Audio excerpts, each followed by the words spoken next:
Hey, welcome to BIA Live. I am your host, Kevin Noon, of course, joined by Joseph Hastings. It is Friday, 3:30 p.m. on the East, 12:30 on the West, and if you're in Tokyo, why aren't you watching the Olympics? Enough with all the time talk and everything else. Joseph, welcome to the show. Kevin, how are you doing, man? Doing great. Glad to have you on. A big recruiting weekend, or I guess Thursday was the big recruiting day with the Buckeye Bash, Buckeye Cookout, Buckeye BBQ. Certainly It's heard one of multiple names for it. I don't know exactly what to call it at this point, but we'll give people a second to join us as I see people coming into the show right now. But we had the opportunity to talk to a lot of kids. I was over at the Woody Hayes facility and had a chance to catch some guys in the parking lot. You certainly have had the chance to catch some guys on the phone. Before we dial into specifics of what this kid said versus what that kid said, what have you heard from the guys that you've spoken to and going through some of the sound that I sent you as well?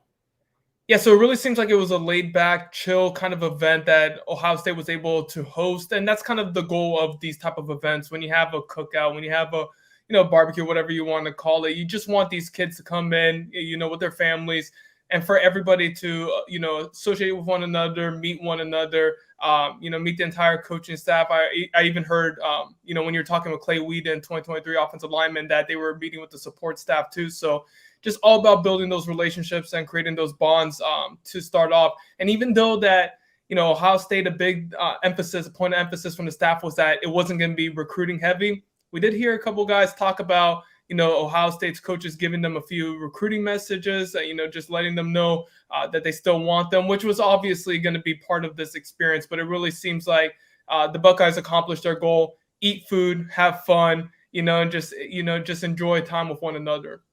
Yeah, exactly. And as Yakov22 said, that they should have called me for some recipes. Those who know me know that I do enjoy getting out there and working with the smoker a little bit. And I'm going to turn this TV off. That's why I have flashing in front of me. I've been watching MLB TV today for trade deadline stuff. But yeah, I certainly would have enjoyed coming in and cooking, especially on the university's dime. Maybe get a couple interviews while I'm at it. But pretty much everybody I spoke to said that they were all about the food.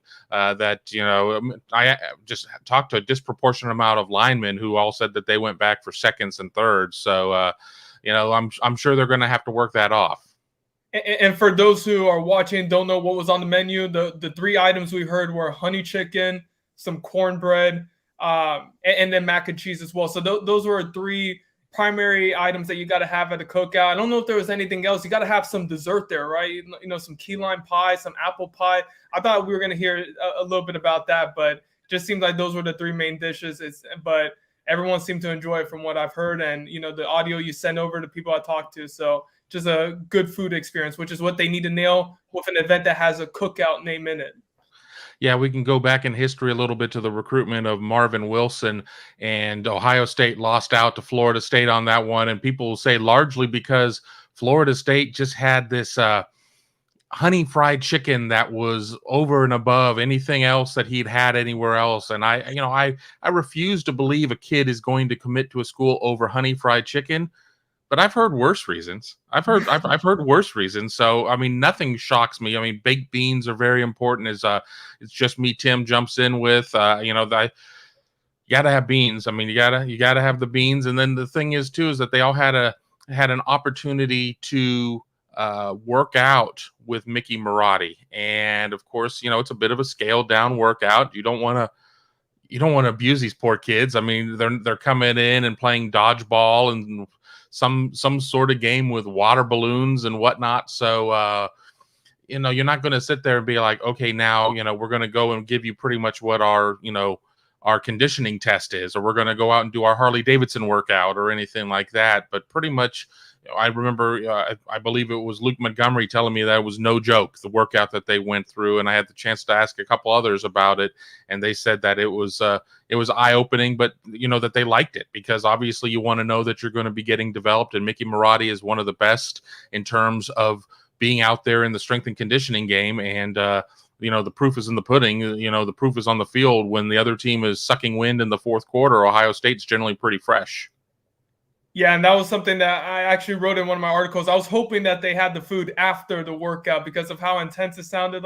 You didn't want to have anyone throwing up and yakking all over the place in the weight room there. But it seemed like it was a fun experience. I saw some photos, of them doing the workouts. It really seemed like everybody was into it. I forgot which of the players that you had spoken with talked about it, but it seemed like based on that whole experience, he could see himself, as future teammates with those kind of guys. That's how much of a bonding experience it was.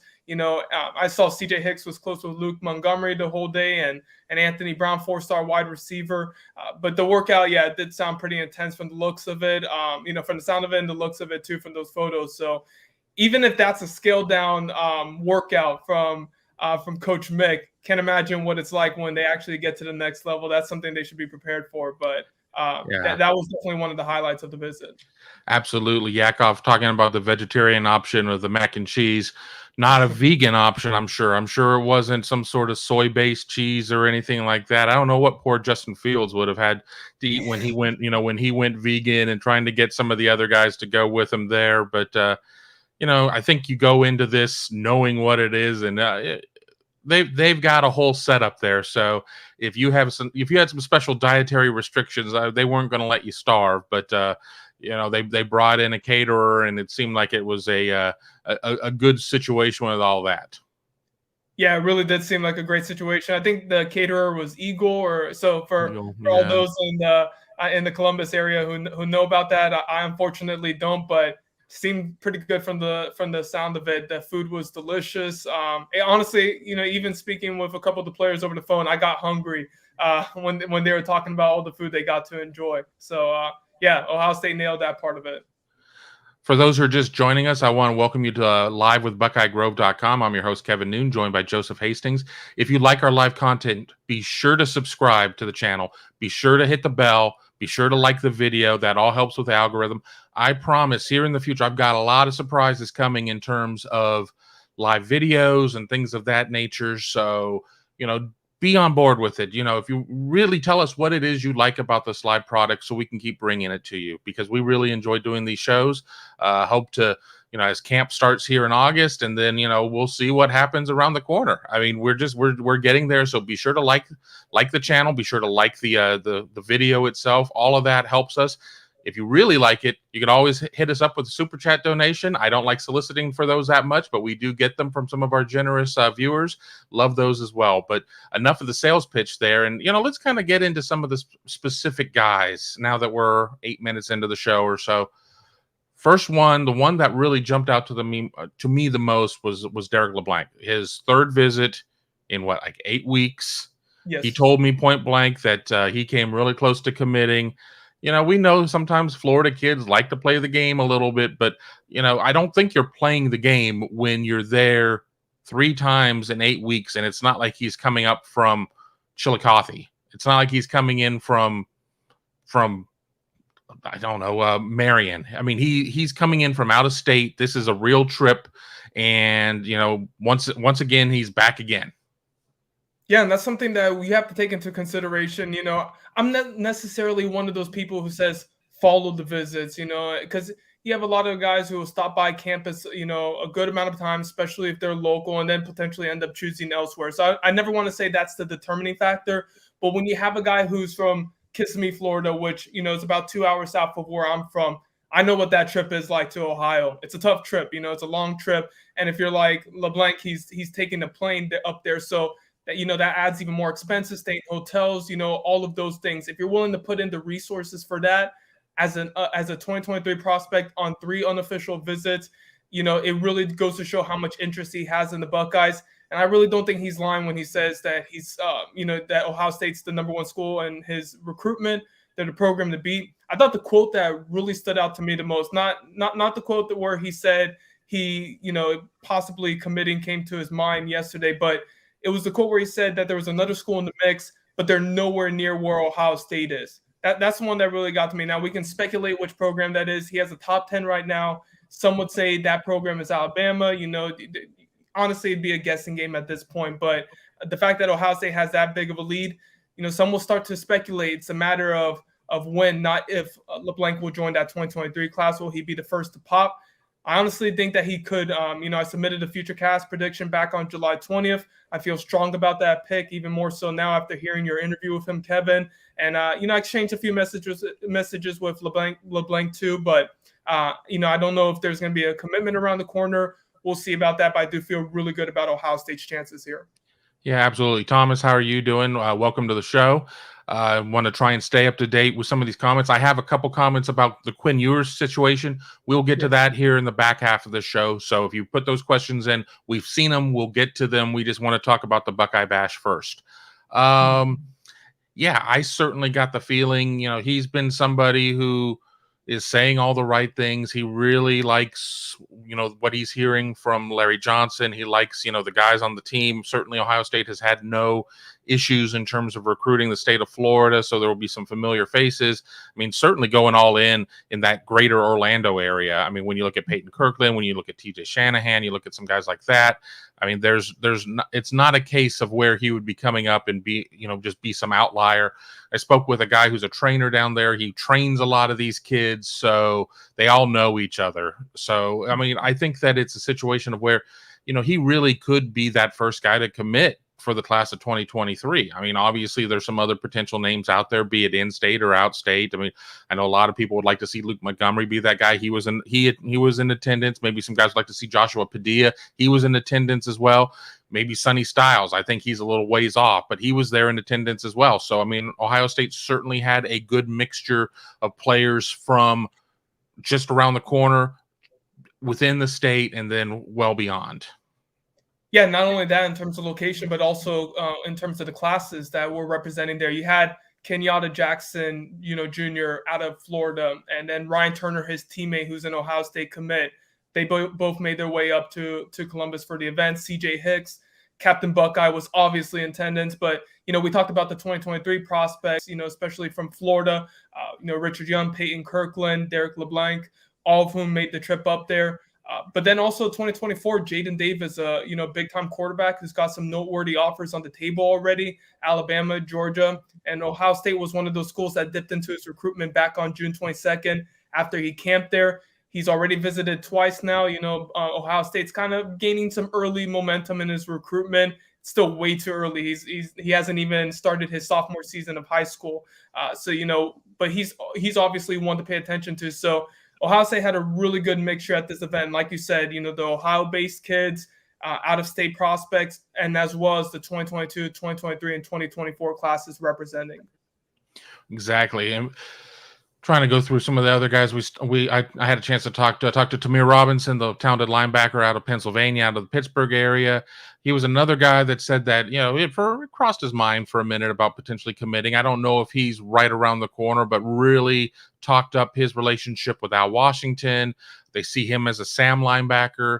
I know he was still going to go see, I think it was WVU this weekend as well, because Ohio State doing their cookout on a Thursday, and we have this entire window, this little small window of dates. I mean, there's a lot of movement of guys going on visits, and then before you know it, we're going to be into football camps. I mean, Ohio State opens its camp beginning of this next week. A lot of high schools are about there.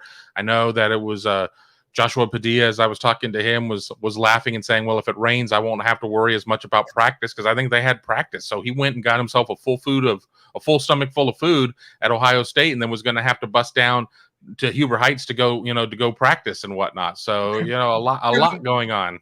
What did you think about the decision to host the camp on a Thursday and not Saturday? Because you remember the recruiting quiet period, as it's called, it ends after Saturday. So they could have technically hosted the event on Saturday. I talked with some board members on the Horseshoe Lounge about it at BuckeyeGrove.com. I don't necessarily know the decision behind it. In my personal opinion, the likeliest option is that when you have a weekend visit, that probably allows more kids to visit. They probably wanted this to be a little bit more contained, less prospects, and so they can focus on building those relationships with each of them instead of having a whole flurry of kids show up. So what did you think about that decision? Yeah, I think they probably could have got some more kids in if they would have done it over the weekend, just because especially for out-of-staters, it's not like they're just going to hop in the car and drive 13 hours or whatever to come up to Columbus or jump on a plane. And then again, very different today than it was when I was 15, 16, 17 years old or whatnot. So, there's something to be said about it, but I think they were able to target the guys that they wanted to get out there. I'm sure there's some guys that weren't able to get out there, but when you're able to get Peyton Kirkland, Richard Young, Derek LeBlanc, Sonny Styles, Luke Montgomery, I can just go over the names over and over and over again. It doesn't seem like attendance was hurting. It doesn't seem like they missed out on a lot of guys. I'm sure I could probably talk to some people. It's like, oh, we would have loved to have X, Y, and Z there. But I think by doing that on Thursday, and a lot of guys that came up anyway that were from out of state were going to do multiple schools anyway. Clay Whedon said that he was heading to that school up north afterwards. So apparently they got to him long enough for him to give the answer. He was giving me the answer he thought I wanted to hear or whatnot. And I'm like, he told me the same thing. Yeah, exactly. So last week he said the team up north. That's exactly what he said. So I think that's something Ohio State fans would like to hear. Dalton Moore saying people are worried that AJ Harris is leaning away toward Clemson because he doesn't visit the barbecue. He visited Clemson so his mom could see it. He's making back to Columbus. I think OSU's in the lead. I think that AJ Harris is going to be an interesting battle there. I think that there's going to be some twists and turns there. I think that Ohio State very much is cemented right in the midst of this one. But, if you ask me who leads right now at this point, does it matter? Does it matter who leads here on July 30th, with a ways to go and whatnot? I tend to agree with you to a point there, Dalton, that I think Ohio State certainly has got a very good shot. I mean, he had the extended camp visit and everything else, had the parents. So that's, that all speaks positively, but, Clemson's no slouch. But Ohio State's certainly gone out and beat Clemson for kids, and Clemson's come into the state of Ohio and beat Ohio State for kids. So, it's going to be an interesting battle there. And I think it's something that we're going to be talking about for a little bit. And even if he were to issue an early commitment, I don't see a situation of where the school that doesn't land him is suddenly going to be like, well, we gave it our best shot, to hell with this, and walk away from it. Yeah, absolutely. I think it's way too early in this recruitment to say anything is going to be definitive. I actually was asked in one of our rivals feature pieces about Richard Young. The question was, would it be a major surprise if he goes elsewhere than Ohio State? I mean, I think it would be a little bit of a surprise, but with Alabama, Clemson, all those other programs in the mix and how long he has until his recruitment ends, Ohio State may be leading now, but there's 17 months left to go until he can sign his letter of intent at the very earliest. So that's exactly how I feel with AJ Harris. That's exactly how I feel even with Derek LeBlanc. All these prospects, there's no surefire guarantee to end up at Ohio State in the 2023 class right now for me. I mean, I think Luke Montgomery, Josh Padilla, but even so, they're considering other options. So it's still too early. I know people want to get really excited about that 2023 class, especially since there are no commitments.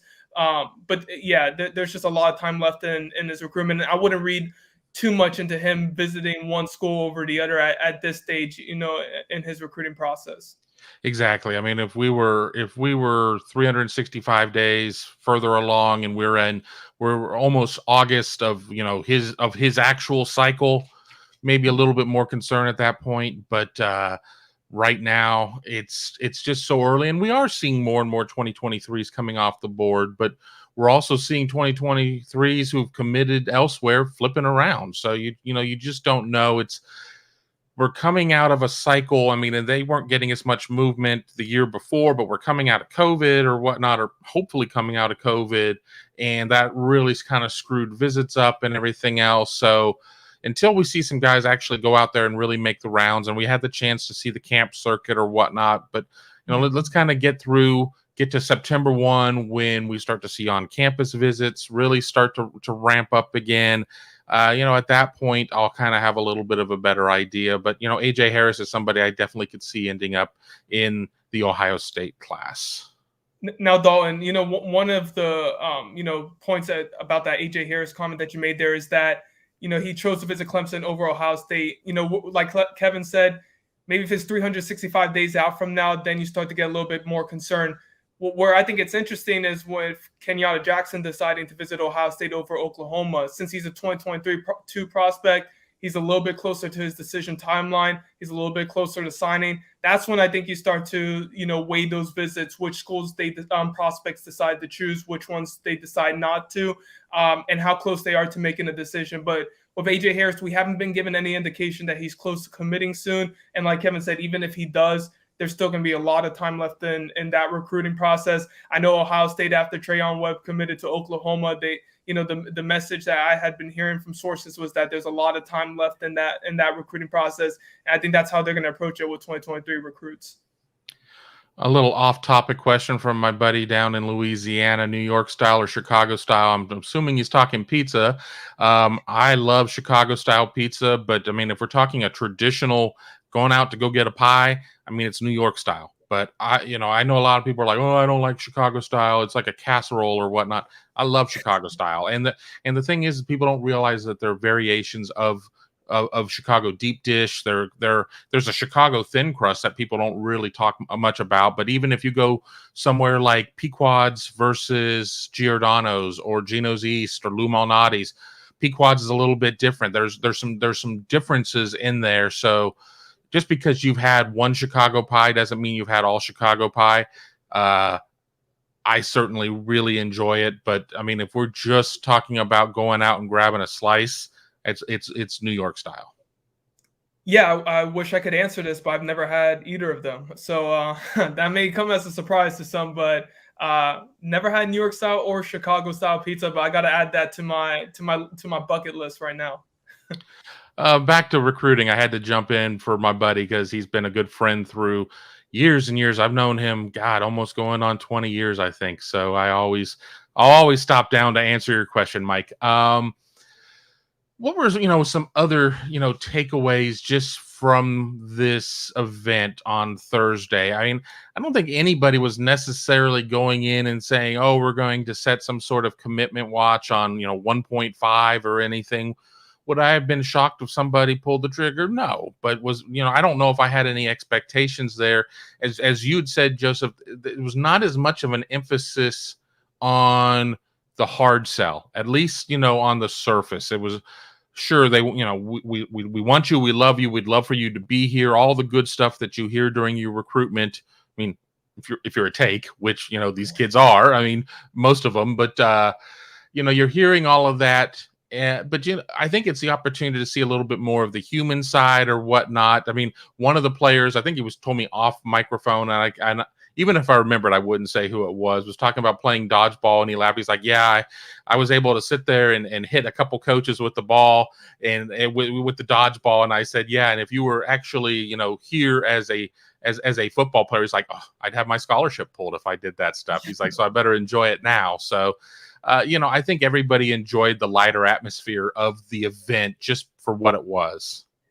Yeah, I don't think there's really too much to dive into the recruiting event itself. It was mainly about food. It was mainly about having fun. It was mainly just about building those relationships. But there was nothing too crazy that went on there. I know that, I think it was Josh Patillo or another prospect talked about film breakdown. Oh, Clay Whedon, excuse me.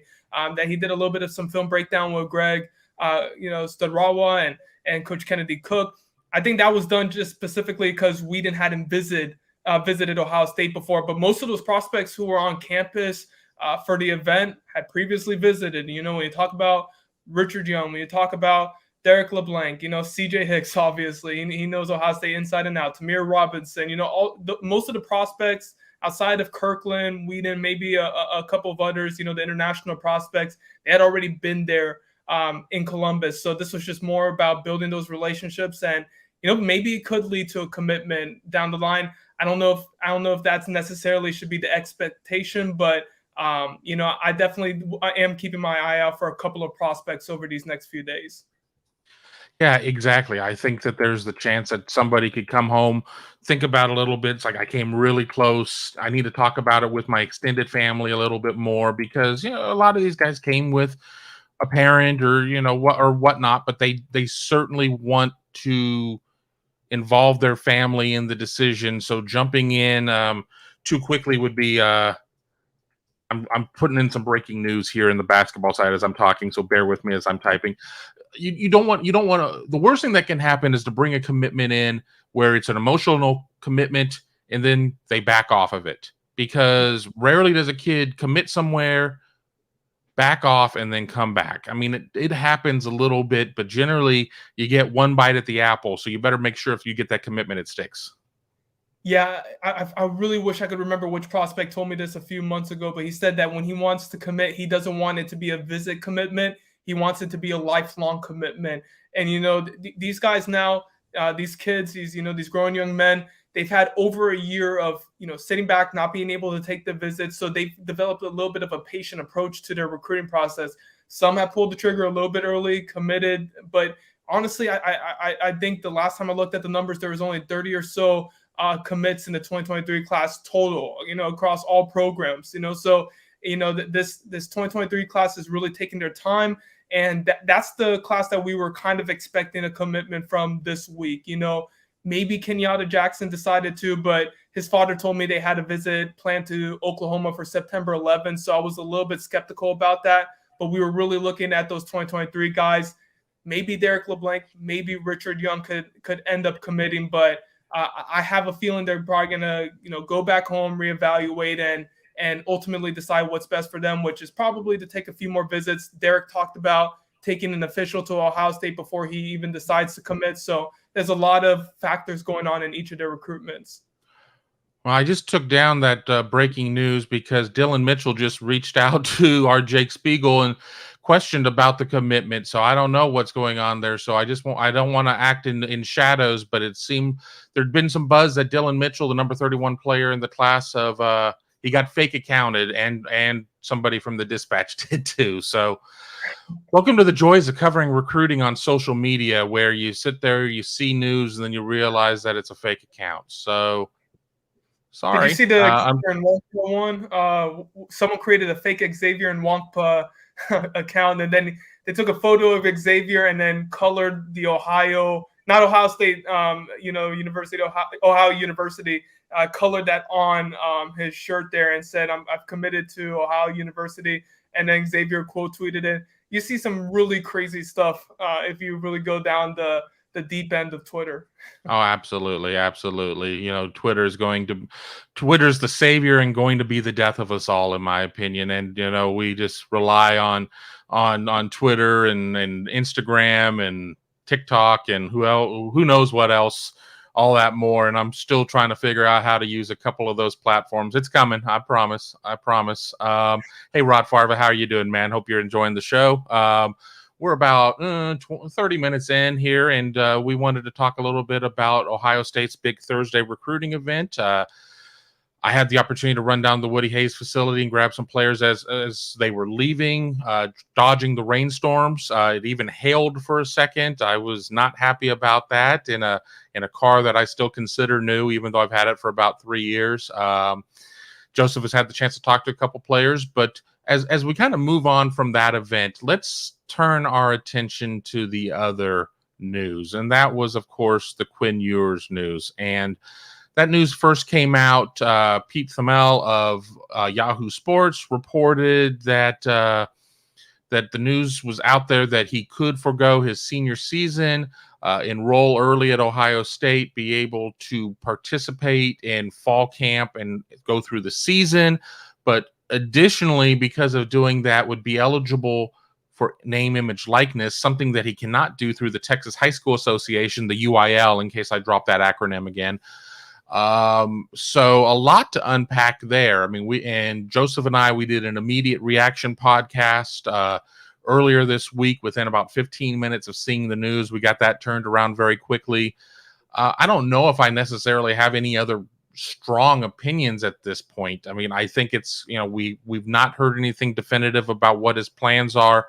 There was the situation of him being able to finish that one online class to get through the NC2A eligibility center. Things don't always necessarily run in that quick course, but I still think that the opportunity for for fall enrollment is still there and to be here. I mean, now that you've had a little time maybe to process it, Joseph, what are your thoughts? And then I'll jump in on Texas or Busted's question. And I also have It's Just Me, Tim, with one in the queue as well. Yeah, I honestly, even, after some time to think about it, it's just tough to make, anything of this situation. Besides, it's going to be ultimately up to Quinn and what he decides that he wants to do. I think Ohio State would prefer to, have him come in the 2022 class, excuse me, come in next January, be able to, get that spring practice in, get to learn the playbook, get to learn all of that. My biggest concern, or at least if you're looking at it from Ohio State coaching staff perspective, and from the program's perspective, is that you have your three quarterbacks there. You decide to go with one of them, let's say CJ Stroud or Kyle McCord, Jack Miller, whichever one, and then one of them takes over the reins. They struggle. The other one, comes in, they struggle, and then you get a lot of pressure, to throw Ewers into the mix. I just think it would be too much pressure on a kid who didn't even get to have spring practice, who would be coming in, really, really young, at 17 years old, I believe that's his age. He'd be coming into the fall, no experience, hasn't done a college pass. I know none of these guys have either, but it puts him even more behind the 8 ball since he didn't get that spring practice and that spring game and all that competition. And I think there would be a lot of pressure if any of those three quarterbacks don't end up working out, to put Ewers into the mix and throw him into the fire. So I think if you're Ohio State, you would prefer to have him in 2022. Kind of see if, there's a guy who really emerges in the, in this QB recruiting battle and takes over the reins. If not, it becomes a really open, open competition when Ewers enters the fold, which I think it will be anyways. Even if one guy, whether it's McCord or Stroud or whoever takes over the reins and, is the starter, I think, Ewers is going to come in and really challenge for the throne when he arrives next year. But I think just having some time to think about it, I think next year would be the best option for Ohio State if you want to bring Ewers in during that time. Yeah, let me go through a couple of notes. Rod Farver doesn't see this happening considering the timing of it with fall camp starting really soon.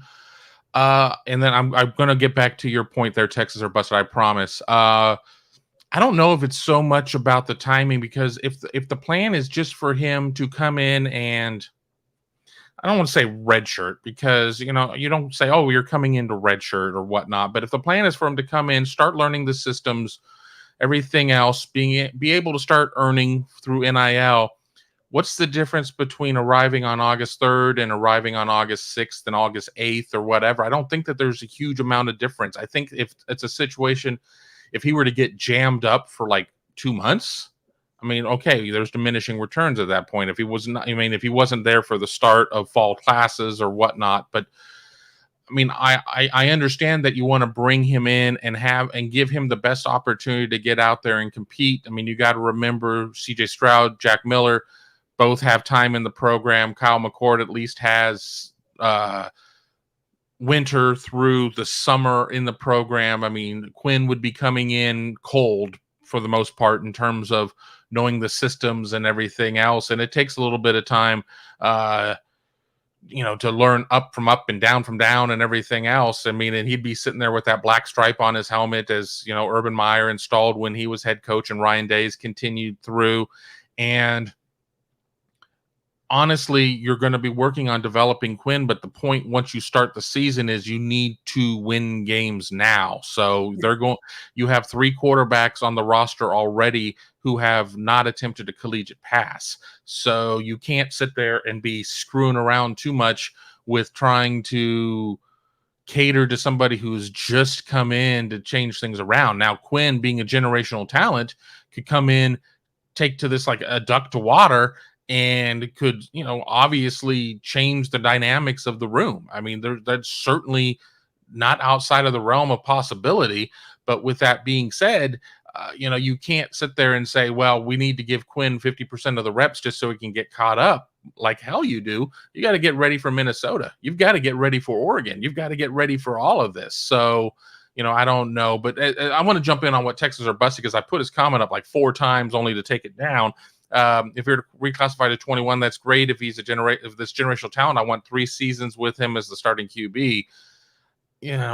His clock would start. I I think he can be a generational talent and still not the starter this year. I mean, I think that those things are not mutually inclusive. I think that he could be the next great thing. He could be a future Heisman winner, but that doesn't necessarily mean that he's going to come in and immediately just completely upset the apple cart and be starting by Maryland. I mean, that's not necessarily going to be the case, at least in my opinion. Yeah, and Texas or Busta said he wants 3 seasons with him as the starting QB, and Ohio State would like that too. But I don't think you're going to get 3 starting seasons with Ewers if he comes in now. In my opinion, you're going to get potentially two and some change maybe, but that would be the best case scenario. I honestly, like I said at the beginning when we started off this topic, this is going to be ultimately what Quinn Ewers wants to do. This is going to be up to him. It's going to be what him and his family ultimately, come to. But I think the best option, once again, if from Ohio State's perspective, is to get him on campus in January 2022, as you originally expected. Get him in for spring practice, for the spring game. Get him to learn the playbook. He can start learning the playbook now. We've heard that before, where guys get a little bit of a head start on that, and then he comes in 2022. Personally, in my opinion, I don't see the difference between starting now and then starting in August and then starting in January, besides being able to potentially have 3 starting seasons as the quarterback at Ohio State versus 2. If you're Ewers, you come in January after having a chance to win a state title at South Lake Carroll. All those NIL opportunities will hopefully still be present for you, and then you take advantage of them, at that time. But wow, this would, as I said before, this would be an incredible precedence that Ewers would establish if he ultimately ends up enrolling at Ohio State in a week's time. Absolutely. It's just me. Tim jumps in with, I think he just wants a degree and to be removed from high school early. That way, even if he doesn't get to start for Ohio State, he can get a degree and transfer or be eligible for the NFL. He certainly would start his NFL clock because it's 3 years removed from high school. He would reclassify to 2021, which would get him through quicker, which obviously would change a lot of timing in terms of where things stand. But I think at the end of the day, Ohio State just has to stand by its guy. It just has to say, look, whatever the situation is, we got your back, man. We will do what you want. But I think things would be a lot easier if he did just remain at South Lake Carroll for that year and then did come to Ohio State, whether it's early enrollee in January of 22 or whatnot. But for everybody, and I said this on the audio podcast, for everybody concerned that Ohio State was going to lose Quinn Ewers or whatever, there's one way to prevent that from happening. Get him enrolled here in the next week. I mean, at that point, the only way you're losing him is through the portal. You're not losing him to another, that he's going to decommit because somebody's friend of a friend of a friend of a friend of the lunch lady told you that. It's going to be more of a situation of where he's going to be here. But what does that mean for the future of the quarterback room? And, and I've been very careful about not saying, well, this guy could do this and that guy could do that. I'm not going to put anything into anybody's mind or in anybody's column and saying, well, this kid's likely to transfer, that kid's likely to transfer. But if Quinn Ewers comes in and is immediately right there with whoever the top guy is, I mean, what do the next 2 guys, what do they do? I mean, what do they do at that point? But conversely, do you have a situation to where guys sit a little bit and say, I'm going to get groomed under Corey Dennis. I'm going to get groomed under Ryan Day. I'm going to get groomed in this offense. I saw what Joe Burrow did. And then he goes into a great situation, and that's LSU with Joe Brady as opposed to LSU without Joe Brady. But, he goes into that type of situation and obviously wins a Heisman, goes to the Bengals. I mean, unfortunately has to play behind a pretty subpar offensive line, gets hurt, but, he's millions in the bank. And, I think there are big expectations for him as he bounces back. So, a lot to take in there. Yeah, there's a lot going on here. There's a lot to digest with the situation. And it's all coming at us so quickly. This wasn't something where you start hearing a little bit of some rumors, early on. It starts to trickle down. Just Pete the Mel came out with the story and broke it. And we were all shocked when we heard it because it was just something that we weren't expecting, that we had not anticipated. But in my opinion, I don't think it was something where Ewers is like, this week or last week or something. He's like, I'm going to start having these conversations. This has probably been something that he's had conversations with his family, potentially Ohio State staff about for some time now. And I'm on the edge of my seat to see what's going to happen here, because that would change the outlook of Ohio State's 2021 season, in my opinion. Because, like I said, if whoever wins the job, which I don't believe Ewers would go in and win the job and start the first game of the season. I don't want to say that's a guaranteed fact set in stone, but I really don't doubt that's going to happen. But if you get to the middle of the season, you start getting into November, and any of those guys really don't shine, and you put Ewers in for a half, and he puts up 14, 17 points and brings the team back after they were trailing, you'll start to get that pressure. I don't know if that would be the right spot for Ewers. That would be the best for him in terms of his his collegiate and collegiate career, to get started off on that note, to be thrown in with so much expectations.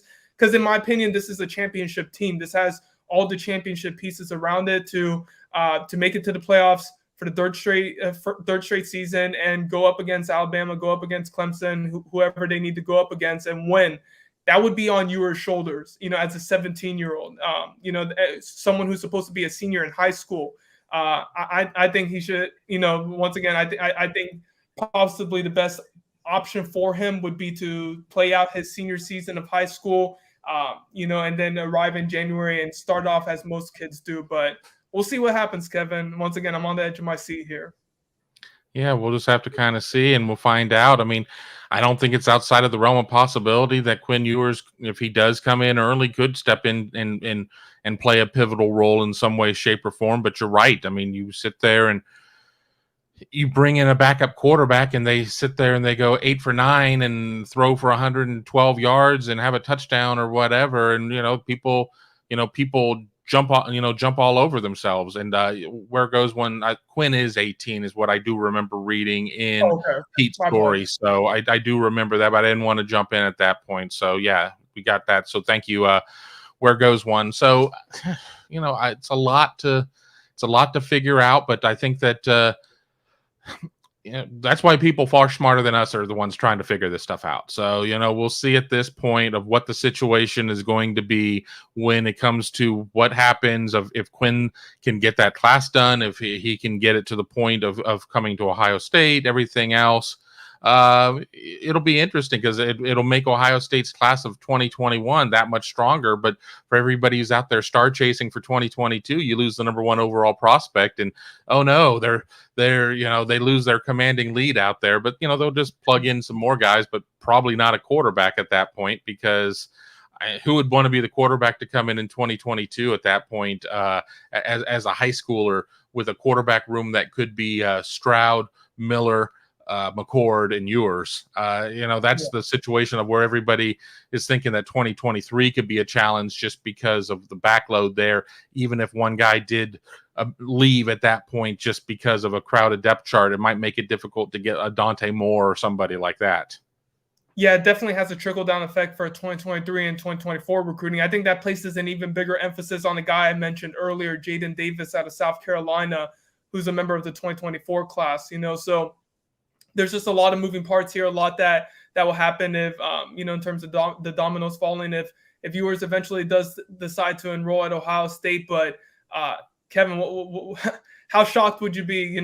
This was something a week ago that if you told me and just said, it's a rumor, we would have laughed at it. But, with Pete the Mel story coming out and, his parents talking about it, and, Quinn saying that it's not a money thing, which I thought was interesting. He said it was the principle of it. I thought that was very interesting. So, there's a lot to break down in terms of how this would affect their 2021 season.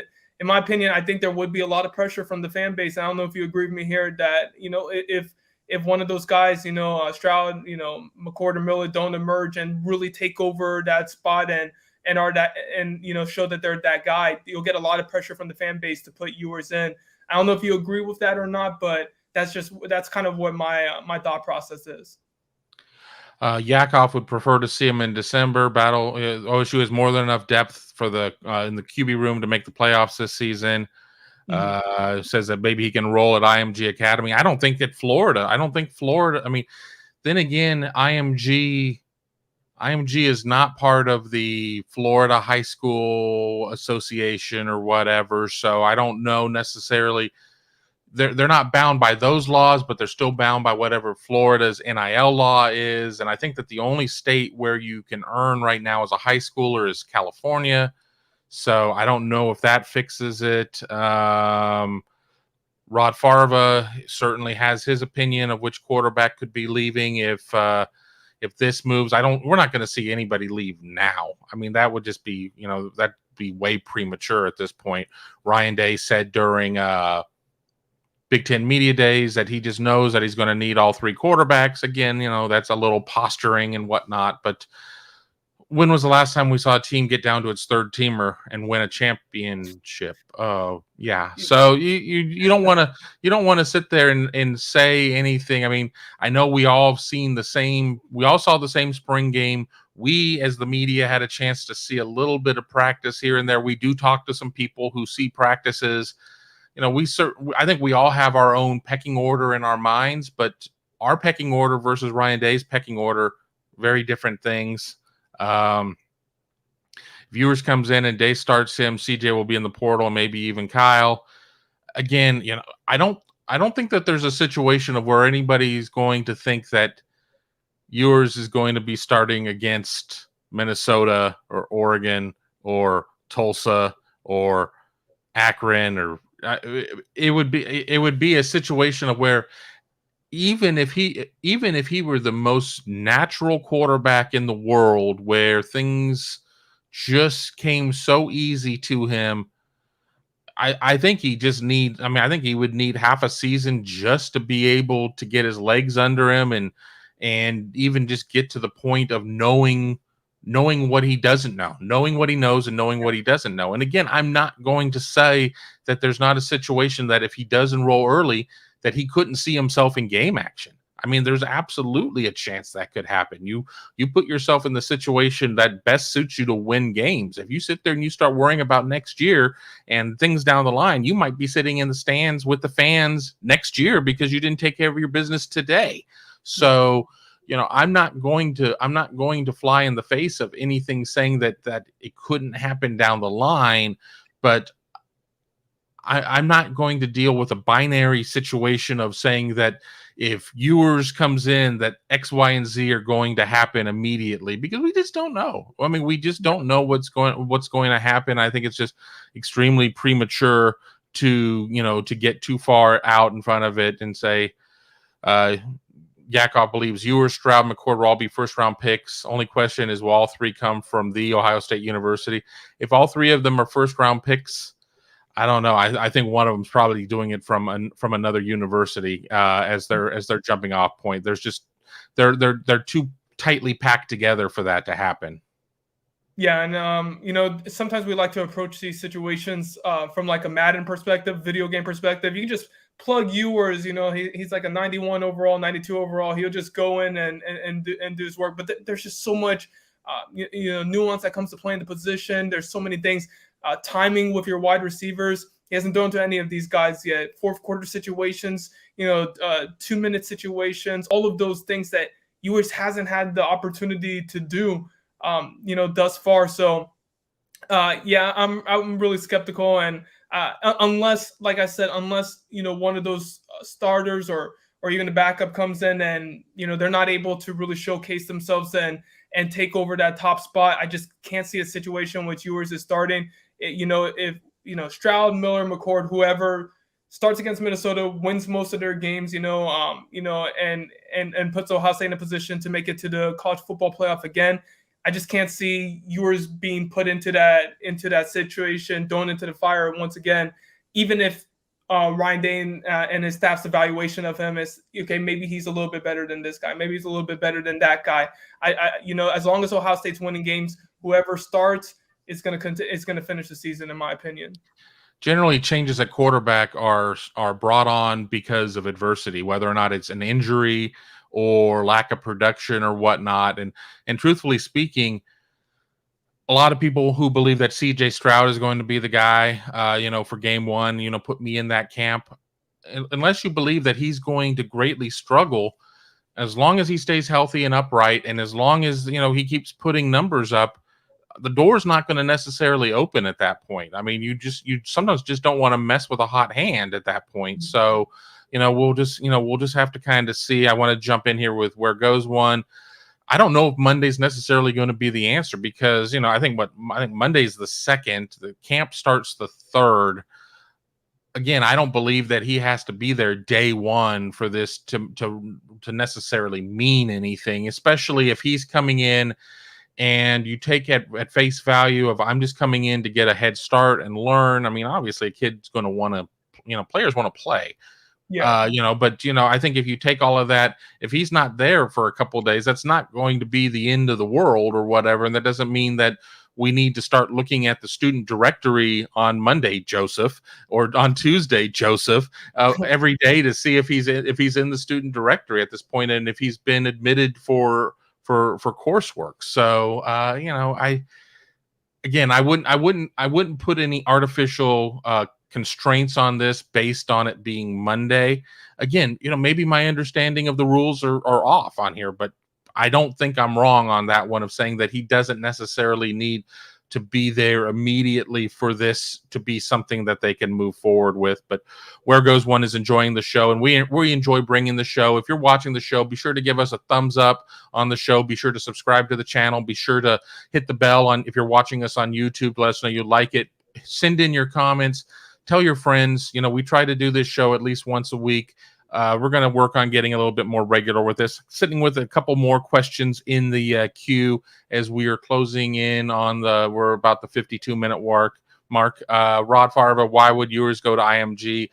I believe the thought there might have been to get out of the Florida High School Association or to get out of the Texas High School Association, the UIL. And since IMG kind of operates outside of the Florida High School Association, that maybe there might be some relief there. It's not my understanding. I mean, it's not a, I don't know what the acronym is down for Florida, but it's not a high school association law. It's a state law that came out of the governor's office. So I don't think, whether or not you're going to a public school or a parochial school or an academy like IMG, I think they're all under the same, under the same rules. Are you guys happy there's been almost no off-season content and that you have to dream up stories? It's good. July can be a bit of a dry month sometimes. Certainly with where camps were and everything else, I think things kind of worked out for us in terms of having plenty of things to talk about. And then, Texas, Oklahoma, name, image, likeness, having Big Ten media days. Now this Quinn Ewers stuff. And JTT, that's a pretty important guy, right? Well, you got to remember, I was in the Dominican at that point. I was in the Dominican, and I told you guys before I left. I said I guarantee he's going to commit while I'm gone. So that's not a big surprise. Rod Farva believes that McCord could take the job. I mean, nothing's been decided. I mean, I really think that Stroud's probably going to be the guy, but nothing's been decided. If McCord comes out and is 25% better than everybody else in that quarterback room, what are you going to do at that point? I mean, you got to win. But I will say this is that if you go with the younger guy, there's going to be the belief that the older guys may say, well, I'm out. I'm not going to stick around for this. So yep. I don't know. Derek believes that Ewers should come in January, get an early start in 2022. I think that kind of plays into what you've been saying, Joseph.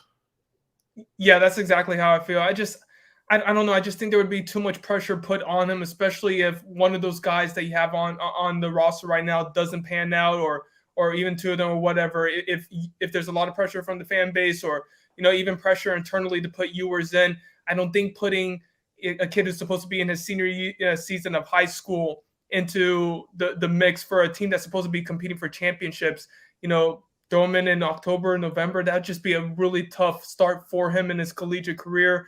I say get him in January, but once again, this is up to Ewers. If Ewers wants to do this, Ohio State's going to be fine with this. You don't want to jeopardize, the relationship that you built with him. This was such a big time commitment for the Buckeyes. You don't want to risk anything. So if whatever he decides to do, it's going to be up to him. But I really do think the best option is, as Derek said, get him in January. Yeah, Derek jumps in and says Stroud will win the job as long as he remains healthy.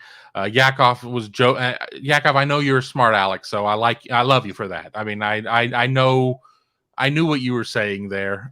Texas are busted with or without Ewers. Ryan Day still has to deal with a stacked QB room. Got to pick a horse. He came in as one horse and run with them. Ohio State lost 2 natties, 96-15, due to not picking one guy. I remember both of those. I mean, the old saying is that if you have 2 quarterbacks, you have none.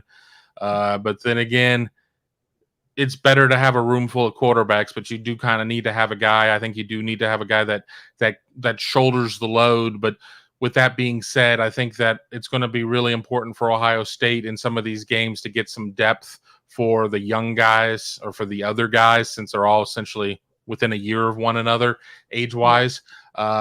To be able to get some experience there, because you don't want to go into a lot of seasons where the narrative is you have a bunch of quarterbacks who have not attempted a collegiate pass. I mean, that's a pretty scary situation. Having Chris Olave, Garrett Wilson, Thayer Mumford, Nick Petit-Frere, so on and so on as I go through the offense, certainly makes that a little easier to deal with. That, it's not like you're going in and you have a room full of freshman wide receivers and a couple 3-star linemen and you don't know what you're going to do. I mean, if this is the year that you have to go through this inexperienced quarterback experiment, okay, it's a lot better than what it could be. Yeah, absolutely. I mean, Ohio State has, honestly, just a wealth of options, pretty much almost at every single position. And to have it at the quarterback position is just excellent. In my opinion, it all starts with quarterback. I think it would be really interesting because Ohio State could potentially be looking at a 2022 class without a quarterback, assuming Ewers decides to reclassify. And then you don't know, we brought it up before, how it affects 2023 recruiting. I've always been of the mindset that having a quarterback, having a leader in the classes is essential. It's crucial for a program. Ohio State has done that in every single class since 2008, except for one. So, that this would definitely go against the grain for the program. And, I'd be really interested in seeing how it all plays out, especially when you have so many young guys. And this year would be an experimental year when, if Justin Fields was there or more experienced quarterback was there, you would be looking at this team as a championship team. Now you're kind of looking at, we're going to experiment early on, and then we'll see where we're at in October, November. That could potentially be the scenario you're looking at if Ewers does decide to come in. And even if he doesn't, you still have 3 quarterbacks, none of which have been named the starter yet. Ben asking me for a trade deadline analysis situation. I'm a Dodgers fan, so I'm excited about Scherzer and Trey Turner going to the Dodgers. I hate giving up Keibert Ruiz and the rest of the prospects, but the Dodgers have been holding on to prospects for so many years, and then they don't play them. So let's make a run for it. They got the Duffy guy from Kansas City who's injured right now, but if he can give them some long relief, and then they just got to figure out what the heck is wrong with Kenley Jansen in terms of him blowing some saves earlier this month. Juan Soto is in a room alone with the running mascots for Washington. They traded everybody, and I was shocked to see a fire sale, not necessarily the fire sale for the Cubs, but them trading with the White Sox. That was pretty surprising for me. Yeah, I'm not too much of a big MLB fan, but it's just crazy how the Dodgers, just the rich keep getting richer there in the MLB with them being able to land Scherzer and Turner. But for me, the big thing was, the Lakers landing Russell Westbrook. That was something that came out of the blue. I was absolutely shocked by that. And, we're both Lakers fans, and I don't know what you thought about it, but I was not happy. That's the last guy we need, a non-shooter. We need to surround LeBron with shooters, but not going to be the case next year. They'll sell some tickets, but they need to trade for a time machine or something and just get some guys some years back on their career. But it is what it is. The draft moved so slow for me. I didn't see any of the second round. I fell asleep before the second round of the NBA draft last night. I'm an old man. I got to get my sleep. We're getting toward the let me jump back here for another baseball comment. Rod Farva enjoying the Cubs getting rid of everyone. I think anybody that's a Reds fan out there certainly feels that way. A lot of Reds friends who just take every chance they can to rip on the Cubs for me or whatever. Just wish the Reds did a little bit more, but got some bullpen help. Yeah. I mean, the Reds bullpen was dicey, but adding some arms certainly will help. Let me get back to Yakov's question. We'll end on here unless we get anything else great in the next 2 or 3 minutes. Any news on the Swedish tight end? I'm also thinking you can strike a deal with the Volvo dealers. He was not part of the PPI crew, to my understanding, that came in with Brandon Collier and Hero Canoe. There were a couple of names that I was not familiar with, including a 2022 D lineman, like 6'7", I mean, really impressive looking guy. Not totally cut and ripped yet, but a good frame to work with. I have not had a chance to catch up with Brandon Collier, who kind of runs that PPI group, to hear much about that. But sure. I mean, I think, with that Swedish tight end is a 23, with Ohio State losing Benji Gosnell in the 2022 class. I think there's a chance that they could take 2 in 23 of where things are. And, why not Ohio State landing? I mean, if Ohio State lands Hero Canoe, and it's not necessarily like Hero Canoe, a German who moved to Southern California, and the Swedish tight end, who I believe is still in Sweden, it's not like they're necessarily like best friends or anything, but I think it's important to be able to kind of break through the PPI group and show some success to be able to build off of that. Yeah, and speaking of Hero, he just texted me. He wants to do a phone call now, so stay tuned on Buckeye Grove for an update on him. I do want to add to your point, about Theodore. I'm gonna butcher his last name. Olstrom, yeah. So, so like you said, I could definitely see Ohio State landing him. And Yakov, the last that we've heard on Theodore, he told me that he's unable to because there are a bunch of travel restrictions, making it hard for him to get to the country. So, honestly, at this point, in terms of him visiting Ohio State, being able to see the campus again, it's really kind of up to, forces beyond his control. But he did tell me that Ohio State is a school that he's still looking at, that he still really likes. And, he definitely made a strong impression last month when he camped. So keep an eye out for him. I think Ohio State definitely takes 2 in 2023, like you said, 2 tight ends. They've offered 10 players at the position. And I did reach out to Oscar Delp, the really coveted prospect out of Georgia, who's a 2022 prospect with an Ohio State offer. He told me that Ohio State hasn't reached out yet. So we'll be keeping close eyes on him and seeing what happens with his recruitment. Just to finish up the baseball talk, Rod Farva agrees with me about saying that their bullpen was dicey and that it's historically bad. And then Yakov saying that we're hurting his work productivity, but saying it was an entertaining show. We'll let you get back to work as we come here and we wind down. We want to thank everybody for watching the show. Once again, if you like the show, give us the thumbs up, like the show, subscribe to the channel, hit the bell so you know when we're live. Any sort of feedback you want to give us, please do. Any final passing thoughts, Joseph, before any more questions come in and we cause Yakov to miss any more work? No, I mean, it just, once again, great cookout. Sounds like it was great food. I'm actually getting hungry once again, thinking about all that delicious food they were able to have there. And, I'm really interested in seeing if anything comes about of this as a result of this event.